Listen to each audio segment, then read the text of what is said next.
E eu quero que você abra sua Bíblia no livro de Josué, capítulo 1.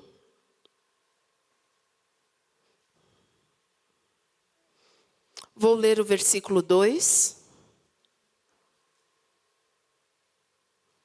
Amém, igreja? Vocês estão aí? Por que ninguém senta aqui no meio? Fica tudo nos cantinhos. Meu Deus do céu!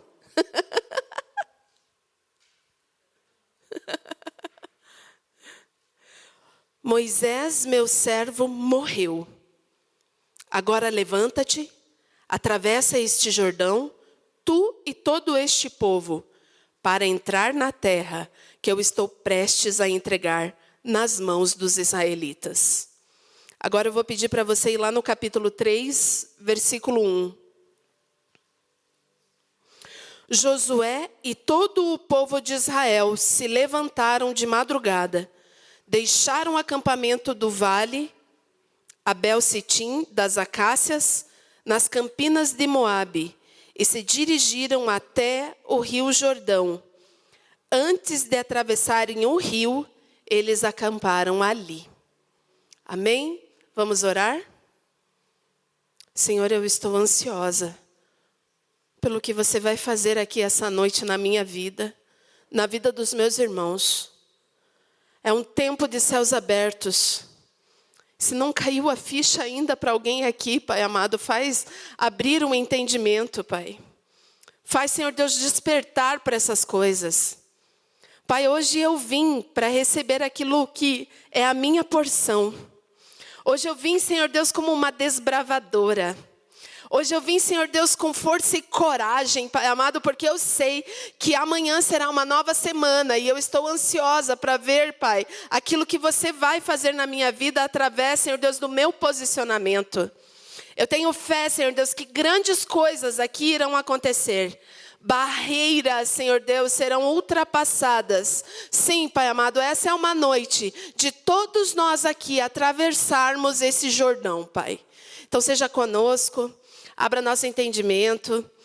Senhor Deus, agita, Pai amado, a nossa comodidade. Tira a gente da zona de conforto. Fala, Senhor Deus, individualmente, pessoalmente, Senhor Deus, com cada um aqui.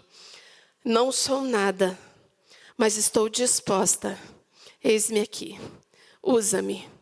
Preparei um esboço, mas a palavra é tua. Mexe, Senhor Deus, no esboço. Mexe, Senhor Deus, na minha vida. Mexe na vida dos meus irmãos. A casa é tua. E nós te amamos. Obrigada, eu te amo. Manda um beijo para ele. Você tem essa intimidade? Oh, Jesus lindo. Oh, Espírito Santo. Gostoso. Eu amo, eu amo. Eu amo de paixão.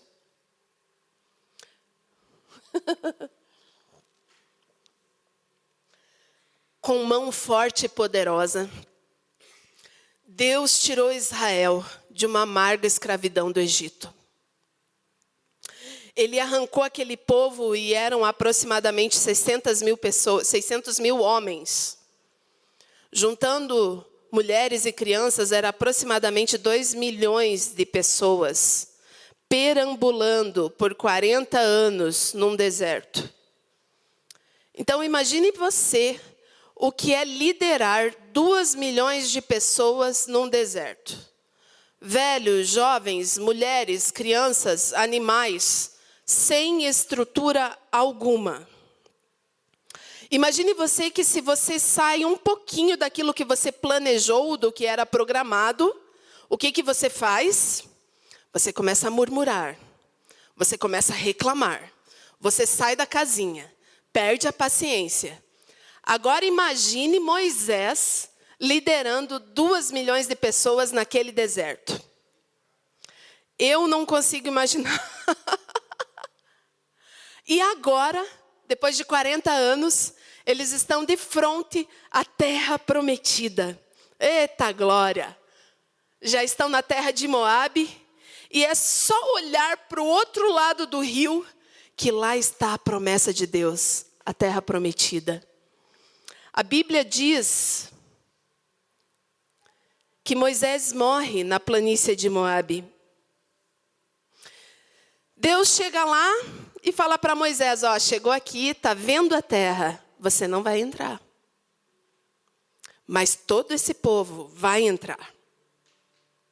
E Moisés morreu. E Deus sepulta Moisés. E agora chegou a hora de Josué, seu auxiliar, levar o povo para a terra prometida. Então aqui há uma transição de liderança. E eu fico imaginando o quanto isso for perturbador. Porque Moisés, ele era o libertador, o legislador pacífico. Moisés era o intercessor daquele povo. E ele tem que passar a sua liderança para Josué. Então, Josué, ele era um general de guerra. Moisés, ele liderava com um cajado.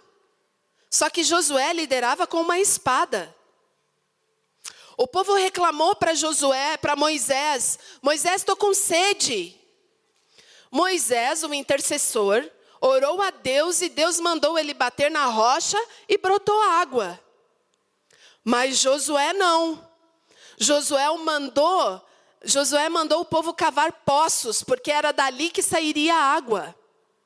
Então imagine vocês essa transição de liderança para 2 milhões de pessoas. E é nesse contexto que eu quero compartilhar essa palavra com vocês. É nesse contexto que eu gostaria que você pensasse em algumas coisas. Eles estão de frente ao Jordão e Deus fala, atravessem. Mas pense vocês que eles não tinham a tecnologia de construir uma ponte. Não existia uma balsa, são 2 milhões de pessoas. E nem mesmo construção de canoas para atravessar aquele rio. De uma forte correnteza. E hoje eu quero falar para vocês, hoje nós também temos um Jordão para atravessar.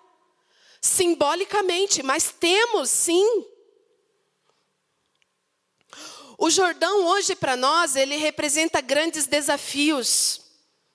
E são muitas áreas da nossa vida, irmãos. É no casamento, é nas finanças, é o desemprego, é a doença.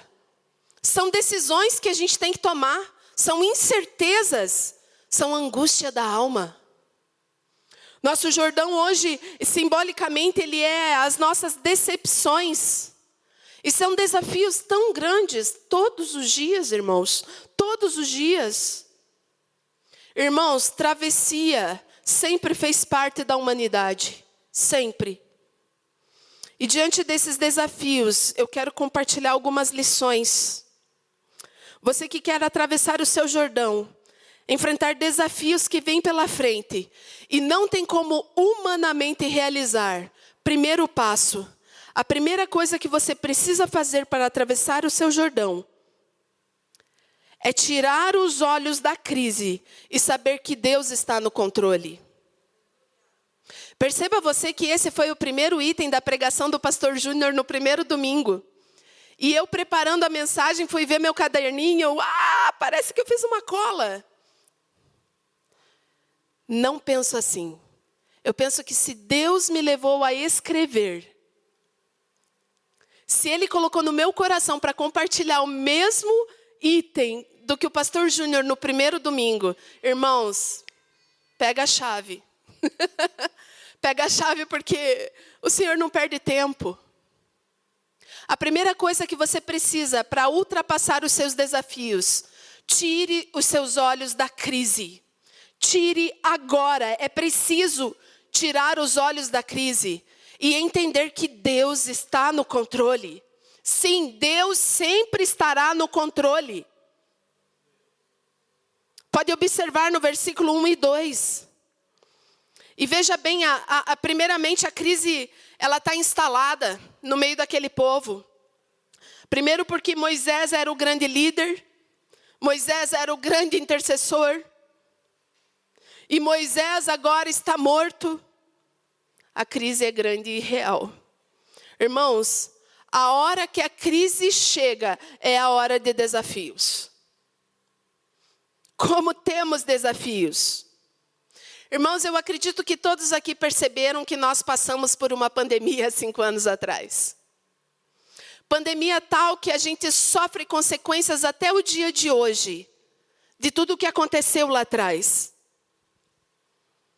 Muitos sabem que eu tinha um pet shop, ou ainda tenho, não sei. Faço de tudo um pouco.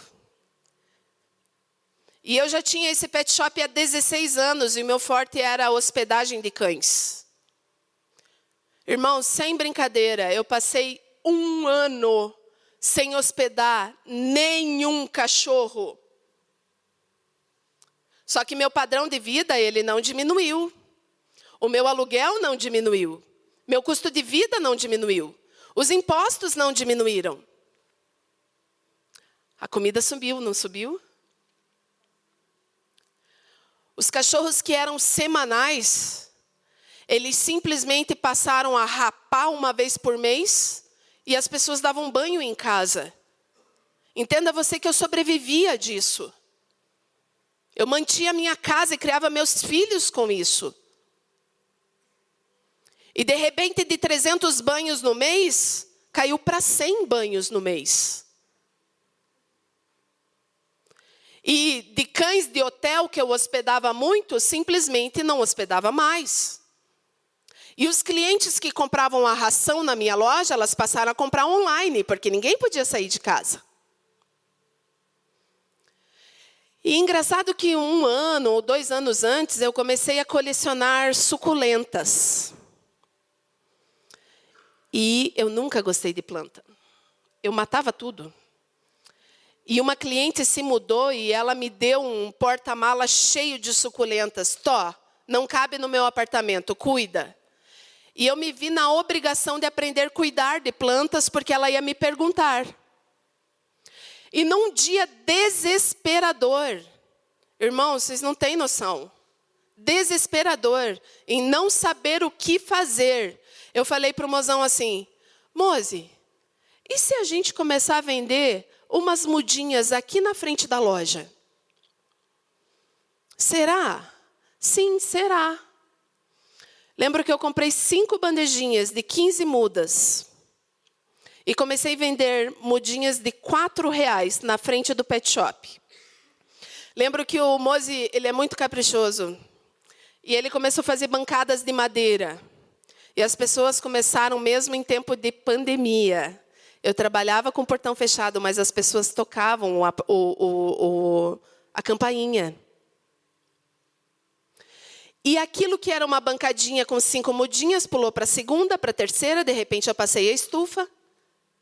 E eu quero concluir, porque eu não quero me aprofundar, que é muito detalhe. Aquilo que era improvável, aquilo que poderia ser o fim de tudo, aquilo que poderia me levar por uma vida, sei lá como, de um retrocesso gigante, o Senhor simplesmente me colocou num ramo que eu nunca pensei na vida em trabalhar, e Ele começou a prosperar, ao ponto de hoje, a Videira Garden já engoliu o Pepuinina Pet Saloon. Irmãos, eu sou tosadora há 32 anos.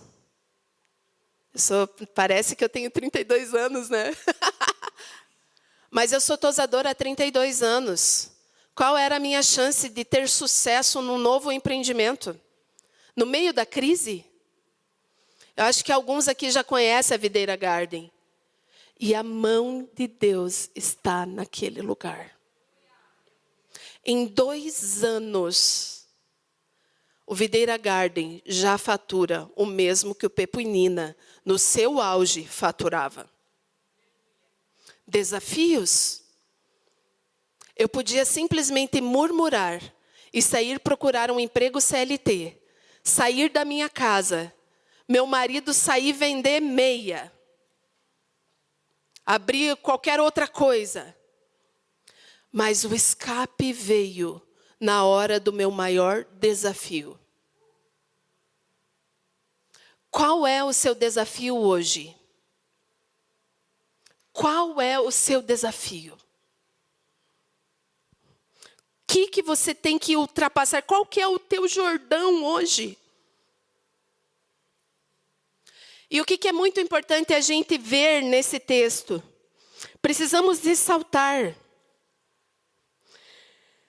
que mesmo Deus dizendo para Josué que Moisés estava morto, Deus continuava no trono. Mesmo que Moisés morreu, Deus continuou no trono. Você está entendendo? Mesmo que a crise venha, mesmo que os desafios venham, Deus continuará no trono. Não interessa, você tem que entender, Ele continua. Deus não deixou de ser Deus porque a crise chegou naquele momento. Deus não deixou de ser Deus e Ele é de mão poderosa. Ele opera milagres. Ele opera milagres ainda hoje. Ele faz o impossível ainda hoje. Nós precisamos assumir o nosso papel. Nós precisamos de uma vez por todas abrir os nossos olhos, porque a crise ela nunca vai limitar Deus. Nunca, é na crise que você pode experimentar os maiores prodígios de Deus na sua vida. Entenda isso.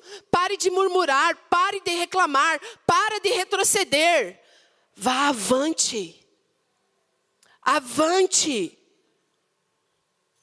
Sabe por quê que na crise estão as nossas vitórias? Porque na crise a gente tira o olho do homem e a gente coloca em Deus. Na crise feia e braba mesmo, você para de olhar nas possibilidades humanas e você tem que olhar para Deus. E é aí que você se maravilha com Deus de milagre, de poder, de prosperidade. Moisés está morto, mas o povo precisa cruzar o Jordão e conquistar a terra prometida.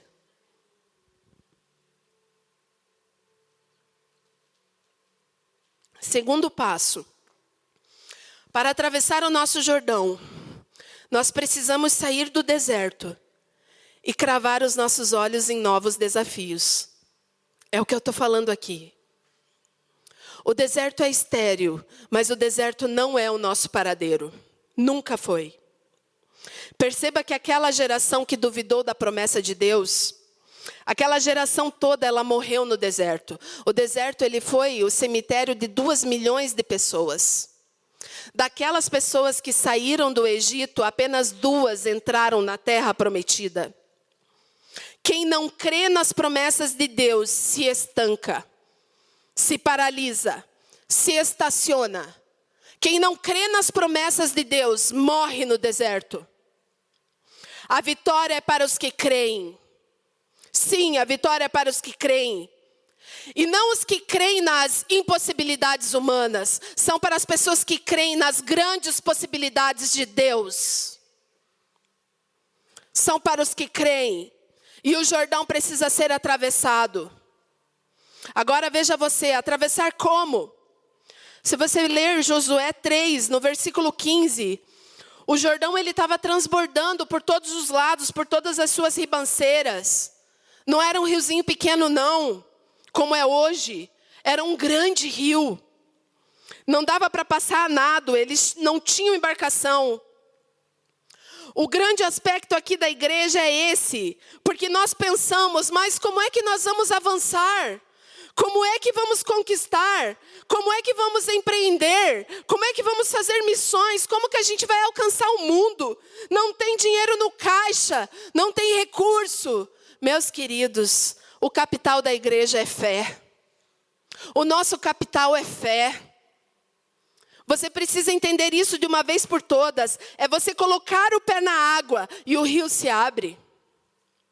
Se você apenas depender dos seus recursos, dos seus instrumentos e daquilo que o homem pode fazer, nós ficaremos limitados às nossas possibilidades humanas. Certamente. Mas se você crer que Deus está na frente e que é Deus que está mandando, que Deus quando manda, Ele também dá os recursos, você tem que entender isso.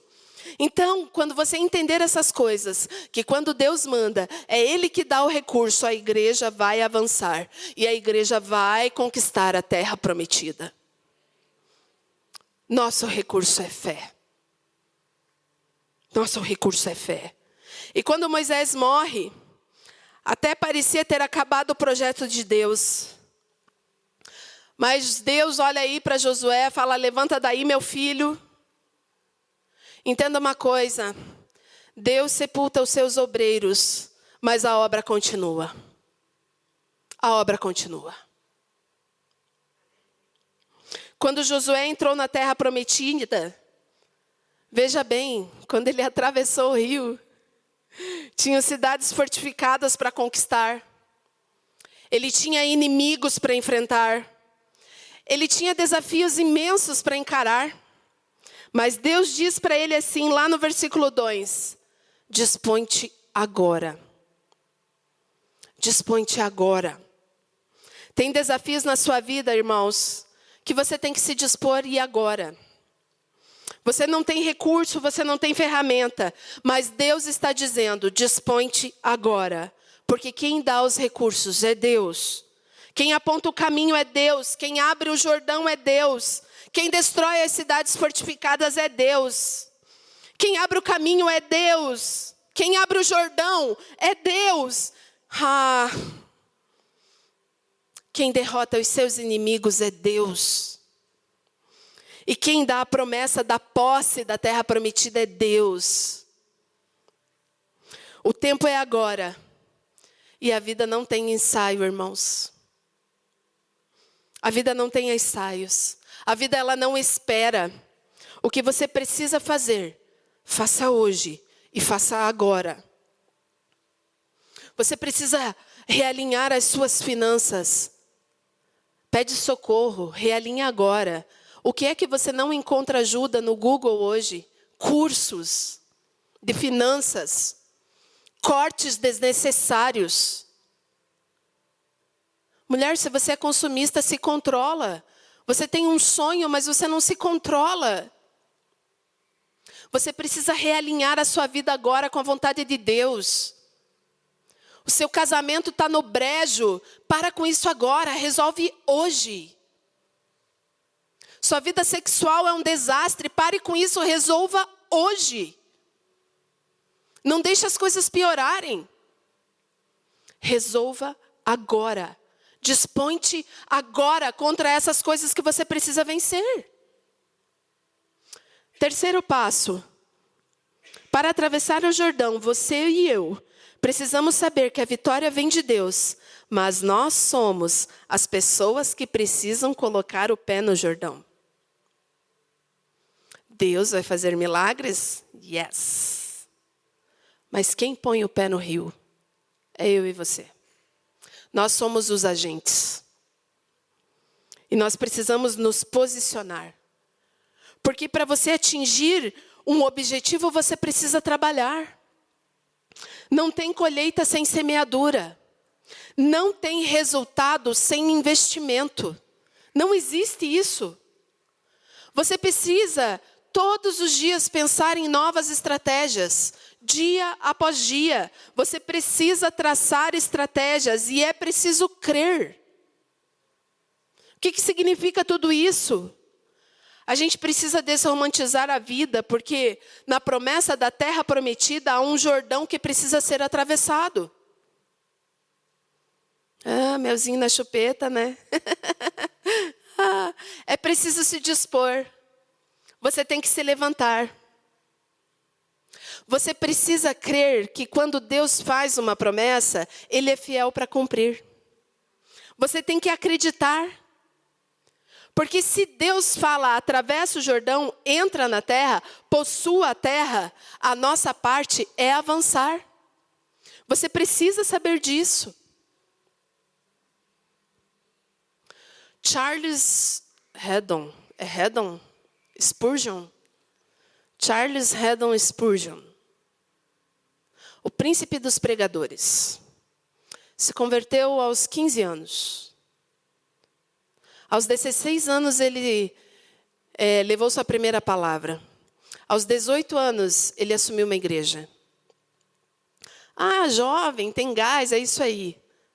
Spurgeon, ele sofria de gota e de reumatismo. E se não bastasse essa doença degenerativa, terrível, dores, Spurgeon, ele era depressivo, ele tinha graves depressões devido a um acidente que ocasionou no templo onde ele pregava, onde 6 pessoas faleceram. Aquilo levou ele a ter depressões horríveis. Spurgeon casou-se, 20 ou 22 anos.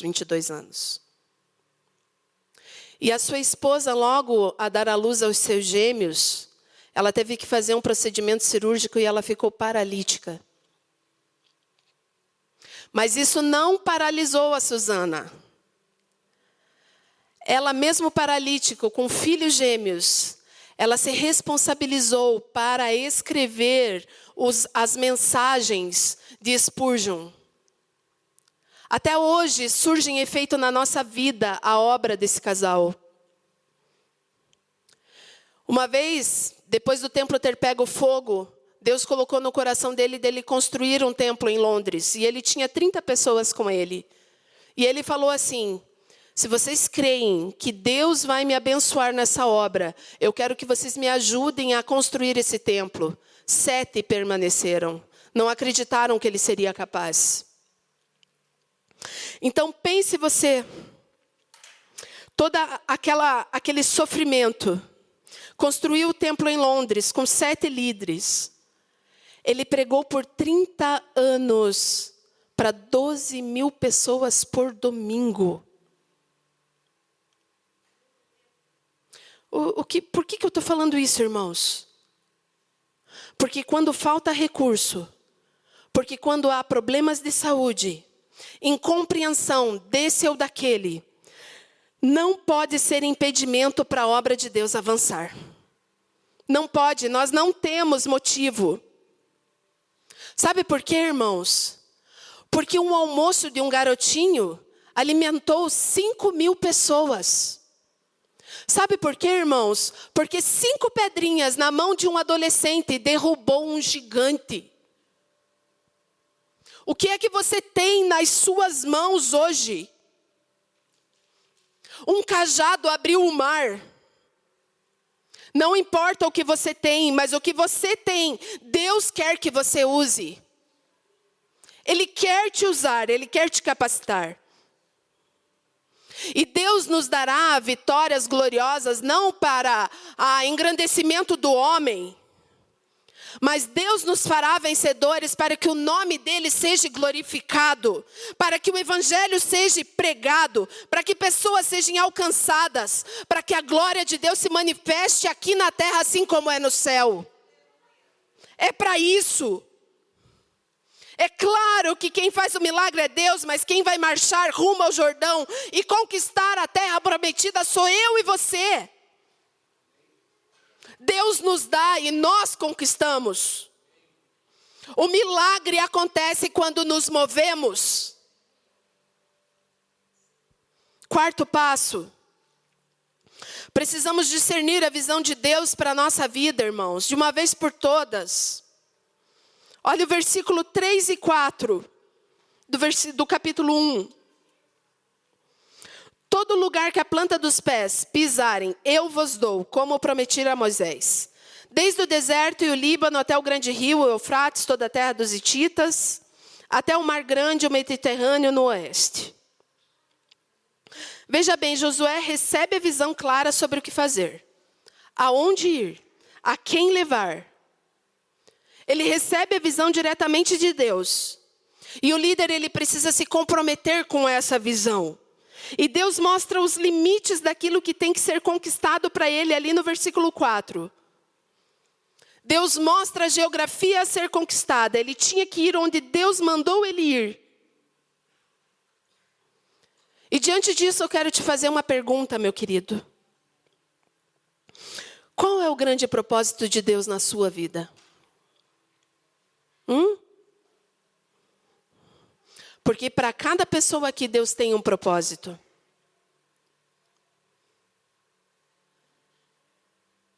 Quem sabe? Quem aqui sabe qual é o seu propósito? Para o que você foi criado? Você não vem aqui por acaso. Isso não é um entretenimento. Independente que sou eu, ou seja lá quem for que esteja aqui em cima. É a palavra de Deus. É a palavra de Deus. Moisés, o propósito na vida de Moisés era libertar o povo. O propósito na vida de Josué era fazer o povo conquistar a terra prometida. Para Salomão foi construir o templo, para Neemias foi reconstruir os muros, para João Batista foi preparar o caminho do Messias. E para você, qual é o propósito de Deus para a sua vida?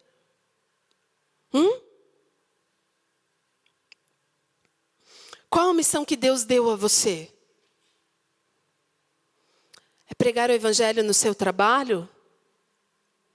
É levar a sua família a Cristo? É resgatar os perdidos? É cuidar dos idosos? Qual é o propósito? Você tem que entender que essas maravilhas, esses prodígios que tanto a gente busca, ele vai acontecer se ele estiver alinhado com a vontade de Deus para a nossa vida e o nosso propósito. Deus não vai te dar nada por acaso, porque tudo está alinhado com a vontade dele. E sempre vai ser para a honra e glória dele, para que o nome dele seja glorificado sobre a terra. Você precisa estar alinhado. Existem passos para você conquistar a sua terra prometida. Você tem que entender que se você é consumidor, soberbo, arrogante, e você pede para Deus prosperidade financeira, você está andando por um caminho meio errado. Porque Deus não vai exaltar um soberbo, que não vai compartilhar com quem precisa aquilo que ele vai abençoá-lo. Vocês estão tentando me entender que as coisas precisam? Sim, a gente pede coisas terrenas, mas elas sempre vão estar alinhadas com a vontade de Deus para a nossa vida?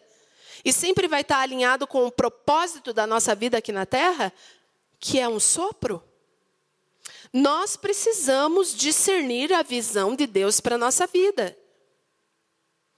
Então comece a colocar a sua casa nos eixos. Às vezes a gente quer fazer grandes obras, e o primeiro passo que você precisa dar é dentro da sua própria casa. Ajeita a tua casa. Alinha teus pensamentos com a vontade de Deus sobre a tua vida, e você vai ver se as maravilhas dele não vão te alcançar. Eu tenho certeza disso. Eu tenho certeza disso, irmãos. Quinto passo, para atravessar o seu Jordão.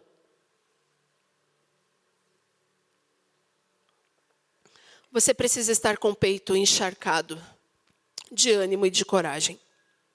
Porque os desafios, eles podem te desanimar. Certamente eles vão te desanimar. Porque os desafios são muito grandes, gente. As cidades são fortificadas, tem gigantes lá, tem dificuldades imensas por lá. E você pode sim desanimar. Preste atenção que durante 3 vezes no texto do capítulo 1, Deus falou para ele uma palavra bem específica, muito específica. Se você está com a Bíblia aberta, você pode ver que no versículo 6 ele fala, ser forte e corajoso.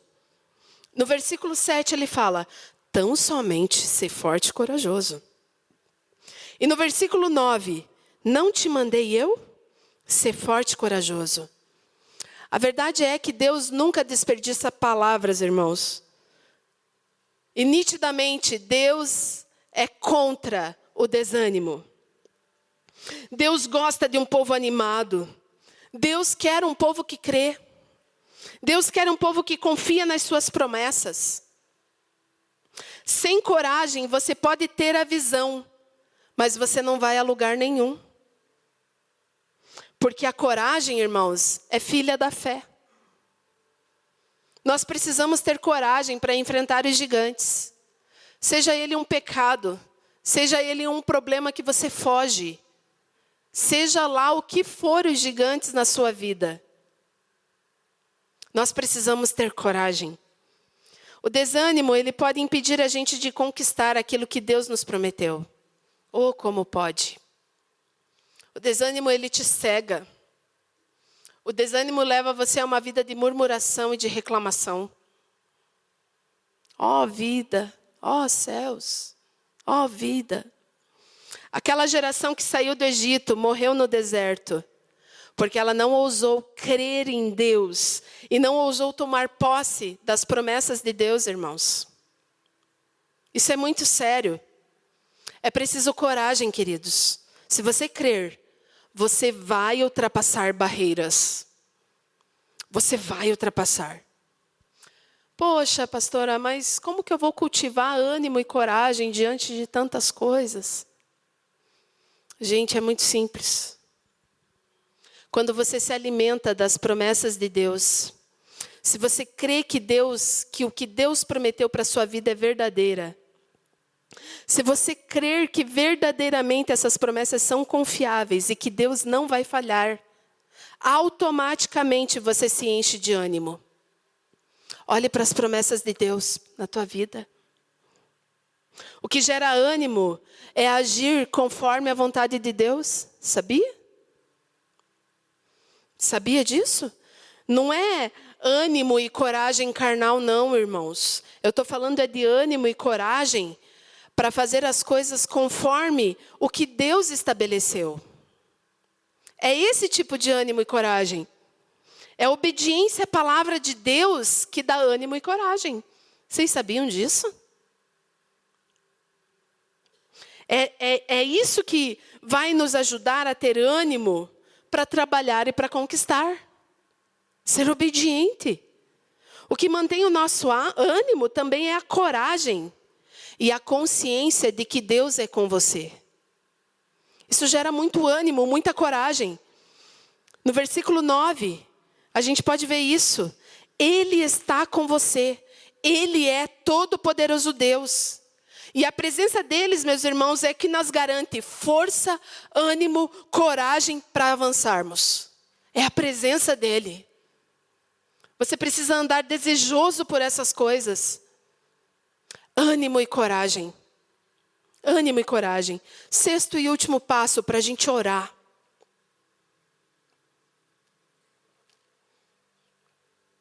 Para atravessar o nosso Jordão, nós precisamos nos conduzir segundo a palavra de Deus e buscar santificação.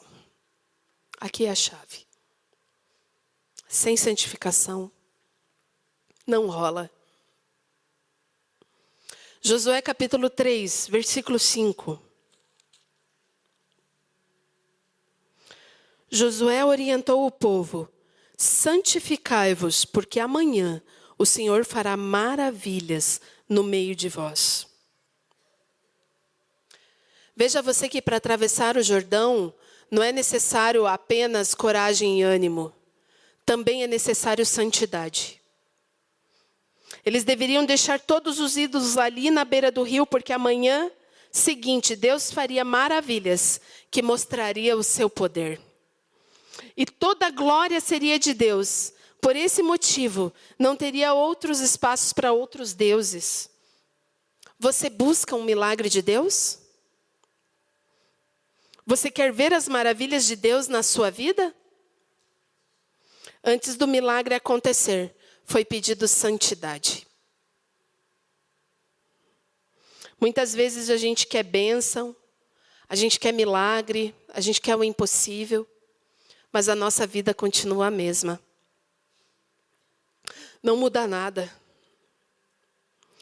Não lutamos contra o pecado. A gente esquece que Deus ele tem prazer em abençoar um povo santo. A gente esquece disso. A gente esquece que Deus abençoa pessoas, Deus abençoa pessoas que se arrependem verdadeiramente. A gente esquece disso, a gente só quer a bênção. Simples assim. Só que Deus não busca apenas pessoas destemidas. Deus busca pessoas que o agradem. Que vivam uma vida santa. Porque, irmãos, coragem sem santidade é arrogância. Você precisa ter ânimo, coragem, fé, ser obediente. Mas você também precisa de santidade. Você precisa se separar. Ser santo é você estar cada vez mais perto de Deus e longe do pecado. Cada vez mais e mais perto de Deus e cada vez mais lutando contra os seus pecados. Cada vez mais e mais. Pare de se enganar que você pode brincar com o pecado e domá-lo. Pare de brincar com essas coisas. Pare de uma vez por todas de achar que você é imune contra as consequências dos seus pecados. Pare de ficar alisando os seus erros.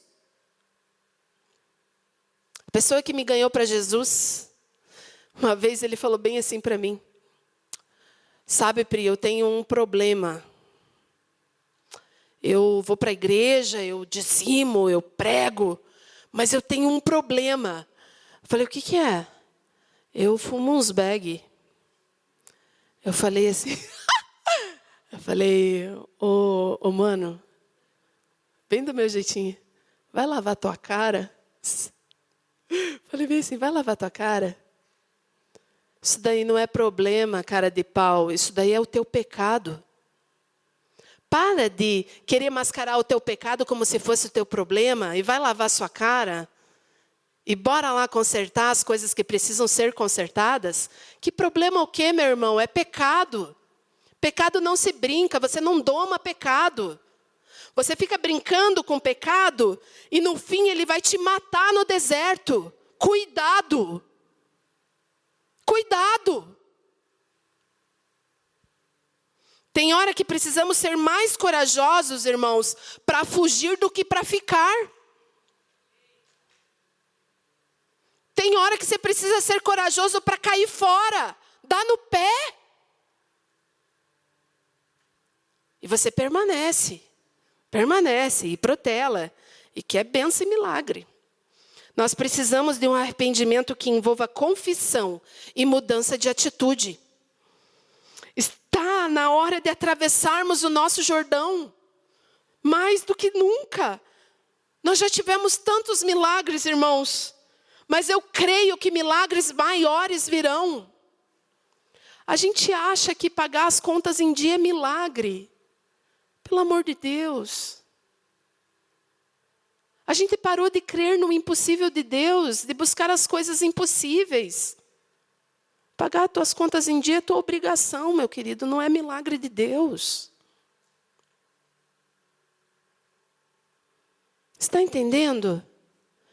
Você precisa movimentar o sobrenatural. A gente deixou de buscar dons. A gente está tão centrado naquilo que o mundo nos afoga, que a gente deixou de buscar coisas espirituais. A gente já não convida mais ninguém para vir para a igreja. Eu estou falando para mim, tá? Eu uso como desculpa que eu moro longe e que ninguém vai vir para cá. De vez em quando eu trago uma pessoa ou outra. Você deixou de cuidar. Você deixou de evangelizar. Você deixou de convidar pessoas que você vê sofrendo, pisoteado pelo inferno, e você deixou de trazer essas pessoas para a igreja. É tão simples, é só trazer. Faça a sua parte. A gente começou a colocar uma rédea e a gente só consegue, além da rédea, você ainda com a rédea olhando para baixo, para o teu próprio umbigo. A gente se tornou egocêntrico demais. Egocêntricos gospel. A gente precisa nos realinhar com as coisas que vêm do alto, irmãos. Nós precisamos, sabe o quê? Sabe as promessas de Deus? Eu nunca busquei tanto por restituição. O diabo já roubou muita coisa da gente, irmãos. Mas as promessas de Deus nos dizem que Ele vai restituir 7 vezes mais tudo aquilo que nos foi roubado. Eu quero o que é meu por direito. É tempo de guerra. É tempo de guerra, de você se apropriar da palavra de Deus e tomar posse daquilo que é teu. Pare de pedir migalhas.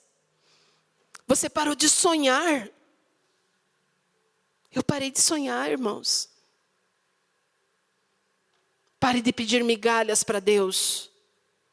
Nós servimos a um Deus de milagres, prodígios, maravilhas, de poder. As hostes malignas de Satanás estão debaixo do nosso pé. A autoridade dele é sobre nós através do sangue derramado na cruz. Você é herdeiro, você é filho.